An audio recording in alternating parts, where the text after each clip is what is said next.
우리가 사는 이 땅, 지구 표면의 75%도 바다이며 사람 몸의 65 내지 70%도 물로 이루어져 있습니다. 어머니 뱃속에 있는 태아 시기부터 생애의 마지막 시기까지 인간은 물과 함께 생존합니다.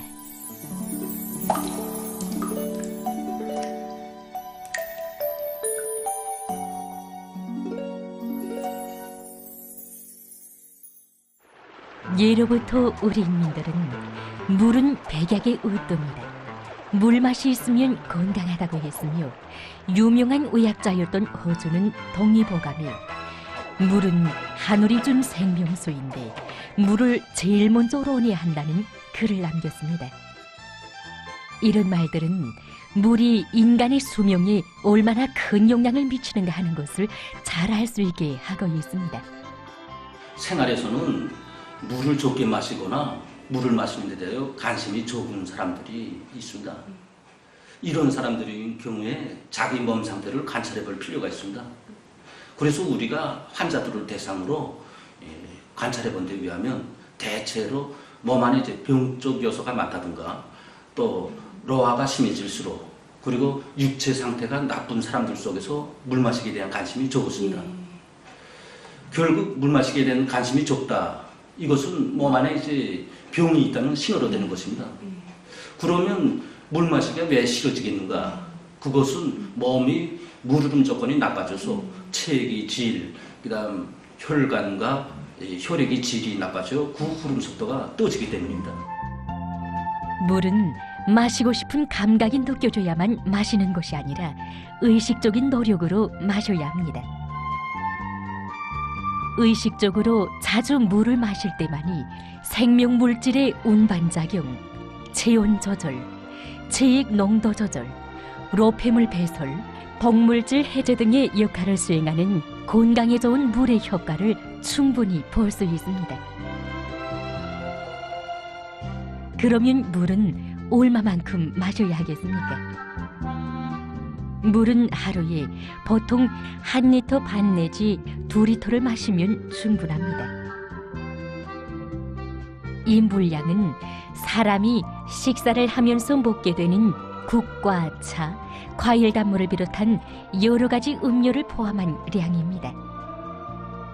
그 이상은 콩팥에 불필요한 부담만 줌으로써 내장 기능 장애, 부종과 같은 불쾌한 후과들을 초래할 수 있습니다. 물 마시기를 언제 어느 시간에 하는가 하는 것은 중요한 문제로 나섭니다. 전문가들은 아침 기상 후에 물 마시기를 최상의 보약이라고 말합니다. 아침에 깨어났을 때 피는 하루 중에서 가장 꼴쭉해진 나쁜 상태에 있습니다. 새벽에 온몸의 대사산물인 노폐물들이 축적되고, 또 이 축적된 노폐물들을 배설하게 하여 몸은 최대로 물을 많이 요구하는 상태에 있습니다. 이때 물을 마셔야 농축된 노폐물들이 콩팥을 통해서 오줌으로 배설되고, 또 꼴쭉해진 피가 묽어져서 피 순환을 좋게 합니다. 물은 빈속에 인차 흡수되어 피를 희석시키고 핏줄을 확장시킵니다. 그러므로 피순환은 빨라지게 되며 핏줄의 탄성도 높아지게 됩니다. 한마디로 심장과 간, 뇌, 콩팥, 내분비 계통의 기능이 개선되며 면역 기능도 높아지게 됩니다. 그러므로 아침에 일어나서 물 마시기는 그야말로 생명수나 같습니다. 심장 질병이나 콩팥 질병이 있는 사람들 속에서는 물을 마시는 데서 주의해야 합니다.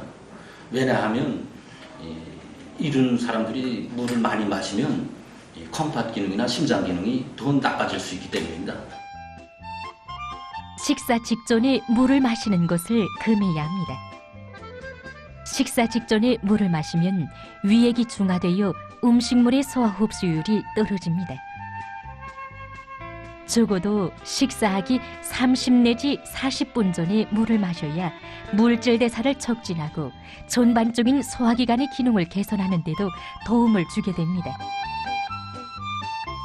잠자기 전에 물을 한 거품 마시면 잠을 깊이 잘 뿐 아니라 심장 부담도 줄어듭니다. 연구 자료에 의하면 이러한 습관을 붙인 사람들 속에서 잠잘 때의 심장 발작 위험성은 95%로 줄어들었으며 잘 때 일어나는 다리 경련도 훨씬 줄어들었다고 합니다.